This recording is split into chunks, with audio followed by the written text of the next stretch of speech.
Hello and welcome back to That's Business Podcast. We are here at episode 2 with the lovely Allison Whitehead as our guest today, and we will be talking about finding your right career fit in transitioning jobs.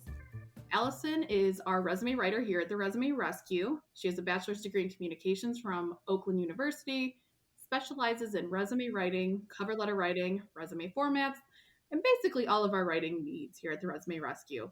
Allison has been an absolute delight to work with, but I might be biased because she's one of my employees. But in between writing resumes, and she provides us with lots of laughs. She's a phenomenal storyteller, and excited to have you on here, Allison, that you said yes. Hey, thanks. Anything to break up the day, you know? Hey, some days our days get crazy here. So we'll jump right into it, but tell us, I know your start because I hired you, but tell us a little bit about you. How'd you get to this point of being a resume writer in your career? So, like Angela said, I, graduated from Oakland University with a degree in communications, and my background has always been kind of in writing, especially in college and, my early jobs. And after college, I went into marketing and event planning, and I didn't really have any creative outlet. So, even though I kind of searched for that throughout my different careers, I never really got that. And throughout, of course, the pandemic brought a whole different type of challenge. Throughout everything, I was just looking for something creative. And when I found you guys, I was like, wow, writing, awesome, because my minor was journalism. And I remember in college, I was like, I'm not even going to do anything in writing because, like, it's not viable. Just didn't seem like something that was going to be, a realistic thing for me. But Right. here I am. So that's how I got here. I love it. And just a little background too. We found Allison from what was it, the OU career board or alumni it's page? like a Facebook page. Yeah. So it wasn't in the traditional job tabs or like the Indeed or Career Builder or LinkedIn. So I think that's something people don't take advantage of, or the alumni pages aren't run very well all the time. But looking for jobs in the unlikely of places, I think, is something a lot of people just don't utilize or don't see, especially as a recent grad. I mean, Right. I don't know about you, but I was like, oh God, deer in the headlights. I don't know what I'm doing for the rest of my life. And it takes a little bit to find that career path. I agree. Yeah. I mean, I was 25? Yeah, because I'm 26, so I've only been working for you for like a year. Yes. Can't keep track anymore. But yeah, I remember I would say, like, right out of college and like early in my career, I'm like, oh, it's stupid to know what, I have to know what you want to do. But I thought I knew. Like, I thought Right. I was there and I was in it, but I obviously was not. Right. And it's okay to change jobs. And into what I love to talk about, because you have a very unique job history. But I wanted to see, because I mean, you're a resume writer too. We talk to people all day, every day. But what kind of motivated you to find a new job, or what was kind of like the tipping point of like, I need a new job. This is what we're looking for. So throughout like my older marketing experience and sales experience, I worked at a nonprofit. So it was a lot of just basically going with whatever hours were best for them. And, right out of college, I was fine with that. It was fine. But then I got to the point where throughout, the marketing position and the event coordinator position, which I did with like a family event center, I was like, I can't do this schedule anymore because I was honestly missing like big events with my friends. I was missing time with my family. Everybody knows that nonprofits aren't where the money is also. So True. Money was a factor, but I just needed something consistent. And I also just wasn't feeling, I know it sounds like super cliche, but I was not feeling fulfilled in my old jobs. And I just needed out, so like I said earlier, the pandemic just changed everything too. So if that wasn't really my motivating factor, it probably would have taken me a lot longer had it not been for COVID. I probably would have just kept making excuses on why it's okay to work this crazy schedule or, not have creative outlets or do X, Y, and Z to not be happy in the position I'm in. So I think it was just overall just not being happy with where I was. I like that. No, and that was, I mean, not to share the story on every episode, but it's the same thing of yeah, it took me getting fired, or I was like, oh, this is normal. I mean, working every night Right. and holiday, and like you said, the work-life balance Mhm. of, oh, wait, I'm missing everything. I'm missing out on friends. And like, oh, your 20s are supposed to be the time of your life, and everything's supposed to be sunshine and rainbows. And I was like, this Yeah. is not sunshine and rainbows. Like, Mhm. unsubscribe from this, but I Yeah. feel the same way. I And I love didn't that. even get like a true vacation until I came here. I'm sure I told you that. Like I I don't never think you took ever did. I never What? took like an actual vacation. Like I went up north like once, but going to Gatlinburg was like for a Right, week. A whole week was like my first true vacation since I graduated college. right. So I wouldn't have had that opportunity anywhere else.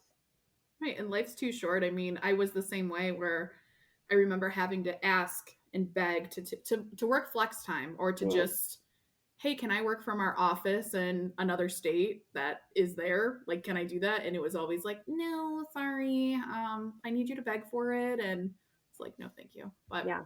I feel that.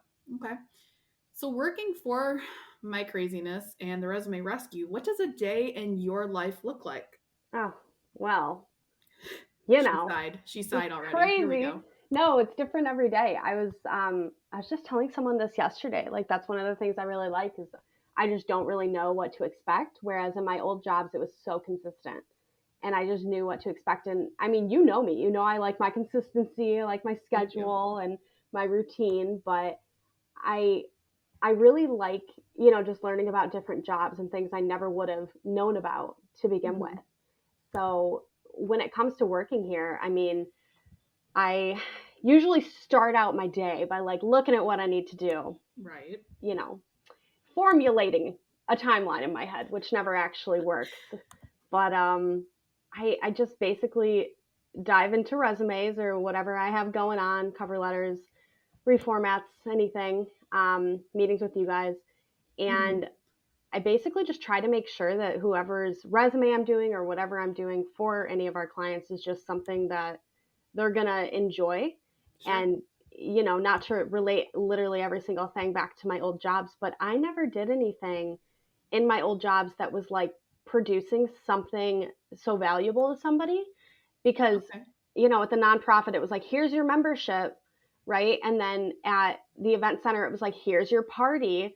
But now it's like, here's your career development, and like how you can better yourself and have a better job, and just create a better version of you. So I like that aspect of it. But it's basically just writing resumes and drinking my decaf coffee, Doing listening the to damn thing. music, doing the damn thing. We love that. What's your daily playlist look like? What are your Oh, jams? Hans Zimmer, the guy who does all the music for like Transformers, Pirates of the Oh, yes. Caribbean. Yes, I do. Yes. Okay. So all of his music is very like it's just instrumental Mm-hmm. and I like it a lot. Gotta look it up. The No Time to Die James Bond soundtrack is Of course. slapping, as the kids say. It's slapping, as So the kids good. say. So I listen to that and that helps me like get things done in a timely manner. That's my favorite. Oh, I like that. Yeah, she's a big James Bond, like kind of sort of really obsessed. So Daniel Craig, James Bond Daniel to be Craig. Sorry, specific. sorry. My bad. That's her man. Her man over there. All Yes, that's right. true. It is. It is. Now, what's kind of the most common mistake you see on a resume or you see over and over? I see a lot of people putting pronouns a lot of the time. When we do, our resume refresh and we give people options and, our critiques of their resume, I often see myself saying, don't put pronouns or don't put pronouns. Or another thing is like, I see a lot of people not use the right verb tense. Oh, And that's something sorry. I learned in college and I didn't know before then. And if I wouldn't have Oh, learned that in college, I wouldn't have known that, when I got older. right. But those are probably the two biggest ones. And then occasionally, we have the pictures on the resumes, which we know is no bueno. Right. And yeah, but those are probably like the two biggest ones. Okay. Hmm. I like it. And then what's something kind of people go wrong format wise? Because we get this question all the time is like, why do formats matter? Do they really mean Hmm. anything? And what would you say to that? Um, well, just from me personally, obviously I don't have a recruiting background, but just from a Right. visual standpoint, um, I I just really get thrown off when someone has like a very busy format, and I Oh, for see sure. that a lot, as I know you know. Um, so that throws me off, and when people have just a bare bones format, right? So you have to find Hmm. like the perfect in between, and that's what I tell my friends. That's what I tell everybody. Like you just got to have that perfect in between. And with the applicant tracking system, like with us reformatting resumes, like that helps that. But I also don't see like a skills or expertise section on a lot of resume formats too. So that's something interesting. And maybe that's your same answer to my next question, but Ooh. what do you think is something necessarily kind of like what job seekers aren't using, whether it's like a platform, space on a resume, because we get questions out of the woodwork every single day, and it's Mhm. like, oh, never thought about that. But we get this. I mean, we worked with 800 clients last year, but what Mhm. is something job seekers aren't utilizing? So definitely a better format Mm-hmm. is a big one. But I also think just like the social networks that they use every day. So you guys found me on Facebook, and I Right. don't think you realize like how big that network is, even if it's not LinkedIn. Of course, like we can preach that LinkedIn's fantastic because it is, but like I also think it's important that you're connecting with people on other social media platforms Sure. that might have a job that you've never been interested in. Like I never once thought in my whole life that I would be a resume writer. If you told me 2 years ago, I would have been like, oh, what? Oh, what? You know? No. So just utilizing the people around you. I mean, Destiny graduated from the same school I did. So Right. that's how she found me through Facebook, but that's how she found me because she was in the same group. So Mm-hmm. just your networks. Or what is the phrase? It's like you're one connection away from someone that can get you a job or change your Mhm. life or whatever Mhm. the cheesy saying is, but Cheesy, it's true. We love cheesy sayings. it. Okay. Now, this is from I mean, we talk every single day, even on the weekends sometimes. She texts me, I don't text her. I'm not a bad boss, I Oh, swear. But whatever. well, I hated when my bosses would text me on the weekends and I'm like, leave me alone. I hate your guts. So No, it's always memes. It's yeah, it's memes or fun. me telling you useless TikToks. information. We love it. Back to you being a great storyteller. So Hey, I get thanks. it. I Hey, you're try. welcome. Now, what would be, because we talked about this already, of being stuck in your career. So, what it would be a big piece of your biggest piece of advice or multiple pieces of advice for someone that feels that, like, I'm stuck, I don't Mhm. know what to do in my career? So I remember specifically when I was feeling super stuck, and my boyfriend Ian told me, like, you just have to make the move. Like, you can't keep making excuses on why you're not happy. Mm-hmm. And I don't think people realize that. Like, they don't make the move because they feel complacent. They feel like they can't find anything better, and it's just not worth it. And Like, it's if you're, scary. it's so scary. Oh my gosh, it's so scary. And like, with me, it's like I was coming home and crying every day. And if you're doing that, like, that's not okay. Mm-hmm. Right. And people don't realize it. They're like, oh, I'm making X amount of money here. It's like you could be making more, actually. So, there's that. But I think it's just people need to realize when it's a bad environment, and there's so many factors that go into it, as we always talk about, just with the we're all a family mentality, which I've had before, and we're in this together, those kinds of There you things. go. Right. And people, I think, get sucked into that um, kind of environment. Mm-hmm. And then a lot of it too is people feel like the relationships they've made at their current job maybe aren't worth leaving. I know that I've had that in the past too, where I'm like, oh, my good friend Liz, I'm like, oh, I love working with Liz though, like I don't want to leave. Right. But that's just not worth it for me professionally. And then also Yeah, Liz went and found a new job too, so we love that. we do love But that. just people just need to make that first move, and although it's super scary, it's super worth it. And once you get past that, I mean, everything's smooth sailing from there, or as smooth as you can make it. Right. Well, I feel like we've had probably a fair mix of people who say, like, well, I love my boss or I love my coworker or I Mhm. love so and so. Like, do I really want to leave? And Right. this is vulgar to say, but I always say, if something happened to them, God forbid, would you stay there? Or if they got a new job, if they insert something terrible that happened, would you Mhm. stay there? And the answer is always no. So Yeah. you have to do what's best for you. And I mean, the math on if you're not regularly receiving a raise or being compensated, or, I Right. mean, I know you've heard the story 5,000 times, but we're going to tell it. I mean, I worked nights and weekends, and, $35,000 a year I was making, and they Right. laughed in my face when I asked for a raise. I'm like, I just made you $500,000 in profit. Or you have to look at that of like how Right. much money you're bringing to the company, because that goes into it. We had a client the other day that he's brought in $5 million a year, and he went up to, like, I think it was like 8 million during the pandemic. And he's like, yeah, but they won't give me a raise. I go, okay, let's see Mm-mm. the math of, they can't give you a 5 grand raise, 10 grand That's raise when you're working for a crazy. multi-million-dollar company. Come on. Yeah. He's like, never thought about that. But Mhm. you have to think, like, what is your value, especially when you're making them profit? Right. It's the same thing. Mhm. Yeah, I agree. And then, like, in terms of those relationships that you make and not wanting to leave. I mean, I know you've heard this from me. When my favorite, like, coworker, not I wouldn't say like favorite boss, because you're my favorite boss, obviously, but Oh my like gosh, did you one hear of them. that? What? But like when one of my favorite bosses and coworkers left from the nonprofit that I was at, like everything went downhill. And a Mhm. lot of that was, I think I was masked by the relationship I had with them. Sure. So positive. And I was like, oh, no matter what happens, I'm fine. I'm fine because they're there. And when Right. they left, it just exposed a lot of it. So I think too, just like think of what your life is like when your favorite coworker is gone, and if you're not happy, then it's not worth it. Nope. Sure So isn't. Yeah, people don't think about that. I know. All right. What has been your biggest shock? I don't even know if I want to ask you this, but what's been your biggest shock working for the Resume Rescue? There's a lot of military people, man. The military's All right. crazy. Mm-hmm.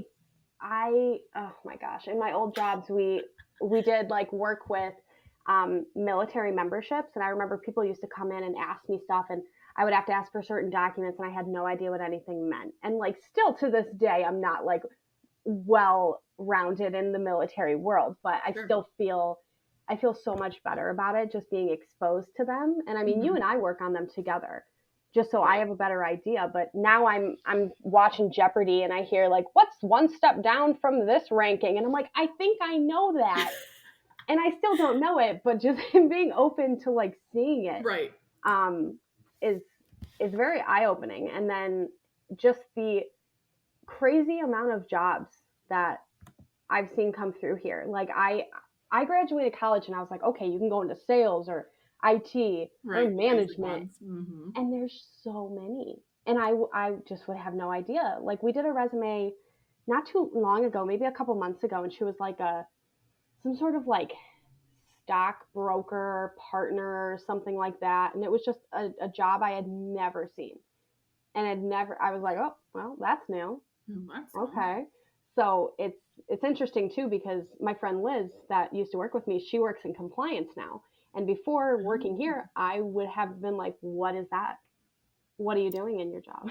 Are you going to tell your black belt story? Oh my gosh, stop it. I didn't even Stop. make fun of you. Okay. So there's like the Six Sigma green belt, black belt Black belt. certification, Yep. you know? And my boyfriend in his room has some like plaques from when he was younger saying that he got different karate belts. And every time I looked at it, I would think, wow, I like I don't know why Ian would put this on his resume, so why would other people? So like I would highlight parts of the resume that say that and be like, Angela, do we care that they do karate? And it's not karate. It's full disclosure, it is not karate. So No, it's not. we're learning. It's a learning I thing. never made fun of you. I politely told you, and you made fun of yourself, but we can laugh about it You now. gotta laugh at yourself. Yeah, You have you know to. what? It's okay. Now I know. It's like the one person who told me the one time we were talking, and he said, you know, the marketing jargon, and I said, uh huh, and I Yeah, sure. Uh huh. still Right. had no idea what he was talking about. Now you do. Now I Now you're do, a pro. and I'm okay on a good day. Allison, my favorite thing about Allison is when she does like a really hard resume or something outside of her skill set, where we do a ton of medical resumes for obvious reasons, but or healthcare, I should say, or engineering is a hot topic because Hmm. I have an engineering recruiting background, and she'll text me and say, I am a CMO. I am an engineer. I am better. Or we're big I'm a TikTok nurse. fans. She's a runner. She's a track star. Oh, yes. She is. It's so fulfilling. Like, especially those nursing resumes. I'm like, yes, patient care. I'm amazing. I'm And amazing. it's just because, like, I obviously have never been a nurse, right? Right. But just putting You together feel it. what they've done, I'm like, wow, look at me. I can go work in the hospital now. You can. It's fine. I'm It's an true. engineer now. You are. I love that. Now, this is something we talk about too a lot, but you didn't have a writing background. I mean, you did Hmm. have a writing background, but you didn't have actual like resume writing experience outside of Right. work, like doing your friends, family, as we discussed. But Hmm. what kind of motivated you to apply to the job? So, along with the various factors going on in my life, I remember seeing it and I was like, this can't be a real job. Like this, I was like, this can't be real. Like, there's no way. Um, but I looked at it and I said, okay, okay. I go minor in journalism, perfect. I had like pretty minimal experience in writing in college, but no actual like professional writing like we're doing now, right? Right. So when I saw it, I was like, well, I guess I can take my shot and see.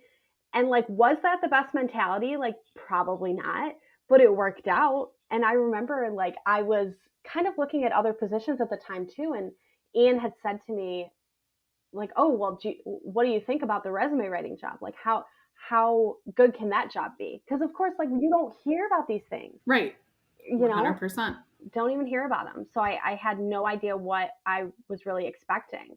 But, going into it and being where I am now, it's obviously worked out. But I think I knew that I had a little bit of experience in writing. I wasn't a professional by any means, but I always like, learning new things and learning new skill sets and it can literally help you anywhere in life.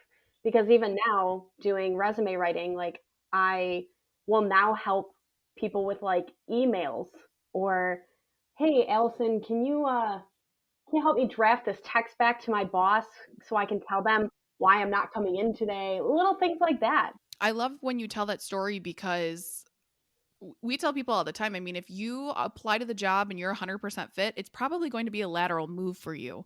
Hmm. Whereas, you want to grow, you want to get promotions, you want to do all these things. But if you apply to a job that you're 100% fit for, it's the same thing and you're probably going to be bored, at Right. least in my experience.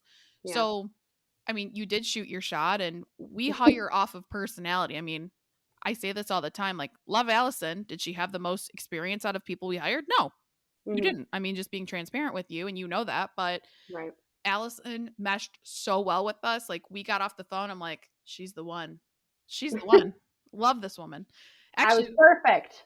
what sold me on Allison was I emailed her and I said, hey, it's a Friday. Like, I know you're getting off work or whatever day we interviewed you. I know you're coming right from work. Don't feel like you have to dress up for Mhm. the interview. Like, I'm not going to interview you all professional. And she goes, oh, so I shouldn't wear my ball gown. And I'm like, I love her. I love this woman. I haven't even talked to her. I haven't interviewed her. Like, I love her. And it just goes to show like you hire off a personality and you've Mhm. exceeded every expectation. I mean, Oh, I'm screaming.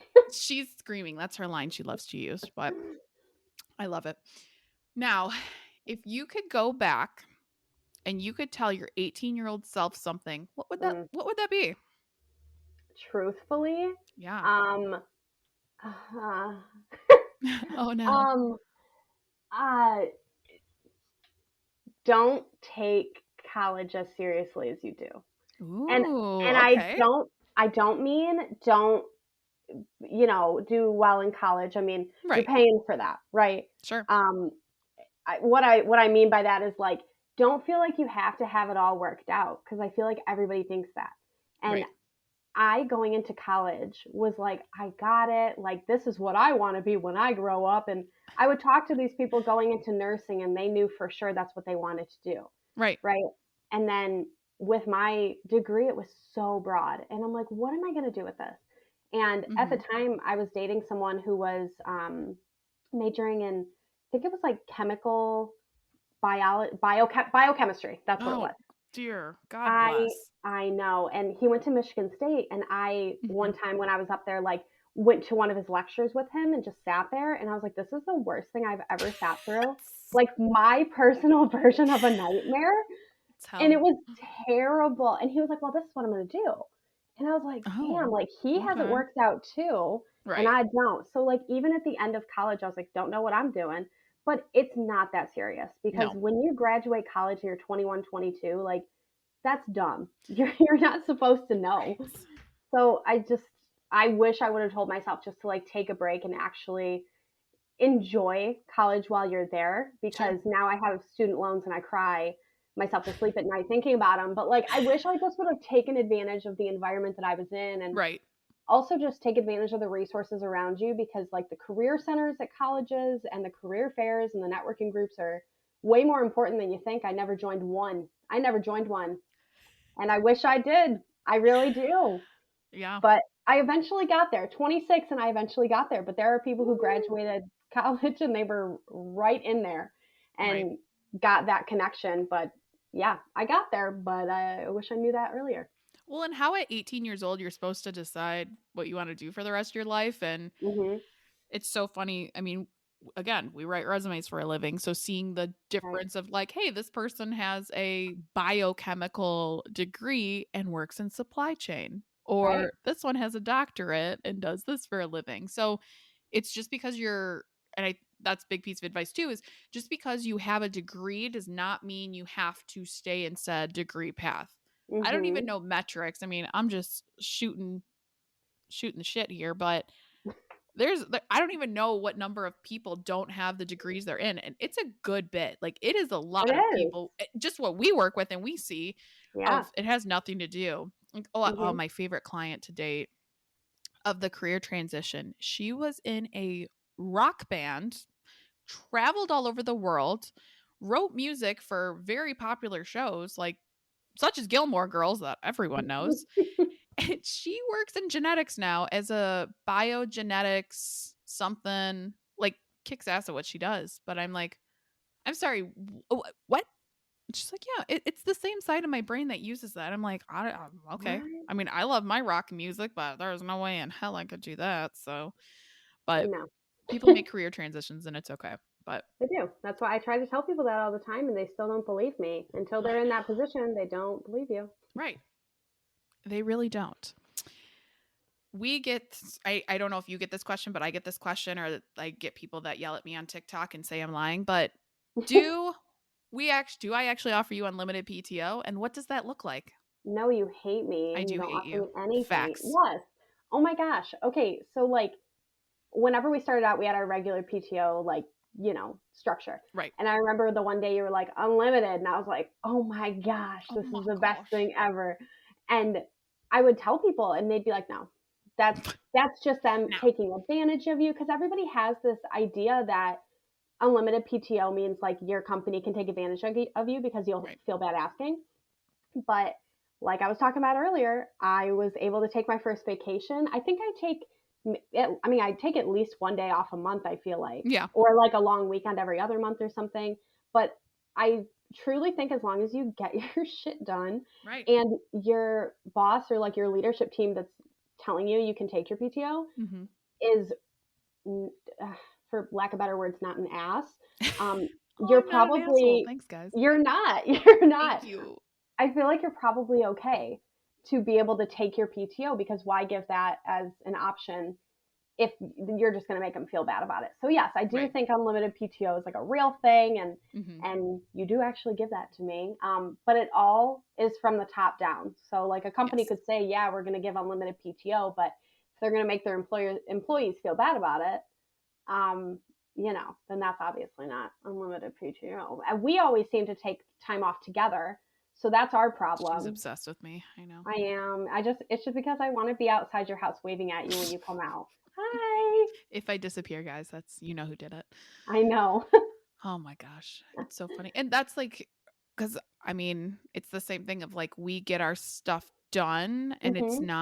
it's like okay, great. I haven't told you no. It's Right. like 1 week all three of us were off and it was kind of chaos, but we met every Figured single it out. day, made it happen, but Yeah. it's if a company's going to deny you your PTO you're entitled to, it's Mhm. you need to leave. Like it's you have gained it. I mean, and the reason that was kind of behind me changing the policy was I'm like, oh, well, whatever I offered, I think like 2-3 weeks, I think 2 weeks. And I was like, oh, that's standard. That's what everyone does. And our other coworker, Destiny, is getting married. And she kept asking me, like, well, what time, like, how many days off do I have next year? Like, because she's trying to coordinate a wedding. And I was like, honestly, I don't care. Like, take your days off and Mhm. just get your work done. I mean, I don't really care. So, Right. and Right. I don't think people look at it as a standpoint of like, hey, you guys don't get your work done. I don't get my work done. We don't make money. You don't get Mhm. raises. Like Right. that's just it's a pretty linear regression. Well, I don't know if I say linear regression, but it's a linear path of what's Right. A to B to C. So Yeah. Yeah. I agree. And it just comes down to like getting your stuff done because there's right. weeks, as you know, that we are crazy. Like last week we were insane, I feel like. And then this week Yes. we're like kind of crazy, but not as insane. So like Yeah. my workload's a little more manageable this week than it was last week. But another thing is like I can flex my time as much as I want, as easily as Right. I want. And another thing that comes along with the unlimited PTO in my opinion is the fact that I can flex my time any way I want Right. to get my stuff done so I can take my PTO. So True. that's super important and nobody realizes that, I guess, that you can do that. And it's so funny because my friends will literally be like, "Are you sure you can take that time?" I'm like, "Yeah, what do you think I'm lying to you? Like, You're a come liar. on." Stupid. But yeah, I just you work a little bit earlier one day, a little bit later the next day, and you're good to take off your Friday. Right. I mean, Easy. it's stupid. I hate when people argue. I mean, I love a good argument, but The on this concept is thing, so simple, yeah. but people don't seem to understand it because they have bad experience in it, you know? Right, and you have to vet out a company. I mean, Right. it's like I think I had someone that I interviewed the other day was like, "Well, what does that exactly look like? Like, how Mhm. often are your employees really taking off?" And I feel because I give you guys the flex time, like you don't have to take a whole day off. Like, what you got your Right. haircut yesterday or wherever you Mhm. went, like who cares? You're gone for an Right. hour, you make up for it, and I don't micromanage you. I may ask like, "Oh, did we get this done or what do you need from Right. me?" But that's to better the business and make sure we're communicating because we all Mhm. work remote. So Right. Right. there's so many systems in place that just help us stay organized. I mean, if a company is really making you go into work, they just want butts and seats to micromanage you Yes. because every system we use, I can see when people are in it. Like I get a push notification every time someone makes an update in our CRM. I don't micromanage it. It's more turned on to see like, oh, this is my point now. I have to review this Mhm. resume or I have to schedule this or I have to call this consultation, whatever. But there's just no reason, especially if the pandemic's taught us anything, is that anyone can work remote and be Yeah. successful and you don't need to get micromanaged and screw your boss if they're being assholes. Yeah, I say that to everybody. Do you remember me telling you about my friend that I will not name that signed on for his job to be Yes. remote and then they're like, Hmm. "Okay, you have to come back in." And he's like, "I'm quitting this job." I'm like, "Hell yeah, you're quitting that job." And like Right. when anybody I know gets a job and they're like, "It's remote." I'm like, "Make sure it's in your cover letter." Or make sure it's in your offer Offer letter. letter. Yep. I'm like, "Make sure it's in there before you sign that or else they're going to take advantage of you." And it's so crazy because even my mom working in a law office, like she'll be like, "Oh yeah," cuz she's still working remote, right? Right. And she'll go in every now and again, but I remember earlier in the summer they were like kind of trying to get back in the office and my mom's like, "I get more done here Right. than I do in the office." And it's honestly the same way with you guys. Like you know that we just get more done when we're working remotely than when we meet in person, but sometimes we have to. Right. But, not that I mind doing it. I love meeting with you guys, She getting hates us. coffee and a, "Hey, that's not It's true." more for story time. It's really what in person It is for story time and tacos and good Oh, corn salsa. yes. It Facts. really is. But if the world could thrive for that long with people working remotely, like why would you spend your money on a facility? It makes zero sense unless you're in like a manufacturing space or a Right. factory or something That's like that. different. Yeah. But like it just the concept makes no sense, and it's so funny too because I'll still tell people like, "Oh, I'll never work in an office." They're like, "What if you get a new job?" I'm like, "First of all, I'm not. Second, Yeah, you're not allowed to leave. That's in your contract. I'm You just not. didn't see I it. know Sorry. it's in the fine print of the offer It's in the letter. white text at the bottom, so you can't see it. Stop." Yeah. That's what it is. People are like, "No, you're eventually gonna have to." I'm like, "Watch me. The world's changing, you know." Right. So yes, if you're not even offered the option to do remote when you're fully able to, leave your job. Leave your job. Exactly. I love that. And as we wrap this up here, what's a fun fact about you, Allison? Um, Gordon Ramsay follows me on Twitter. What? Yeah, Oh, is it from your grad cap? That was also what sold the deal with me. yes. I totally, that was an unlocked memory I forgot about. Oh my gosh. Okay, so in college, I actively tried to invite him to a birthday party that I was doing, and I sent him an invitation in the mail. I followed him on Twitter. I was like tweeting him here and there, and then he mentioned me in a video, like my tweet. He was like, "No, I can't come to your birthday party because I'm a bad house guest, but happy birthday." And I literally peed my pants because it was so exciting. Like I was in my college apartment freaking out to I my lose my friends. mind. So there's that. We love Well, our what was your love grad Gordon cap? Come Ramsay. on, you gotta tell them what your Oh, graduation cap said. it was you're an idiot sandwich, but it said no longer an idiot sandwich, which is not true. I am still an idiot sandwich, but Oh my God. you No, I know, remember because I got to creep. You have to creep on your employees you're about to you have hire to. on social media, make sure they're not horrible humans. And I saw that. I'm like, I am in love with her. Wow. Just all around all star over here. But Runner that and a was what sold track the deal. star. She's a runner. She's a track star. It goes back to True. this.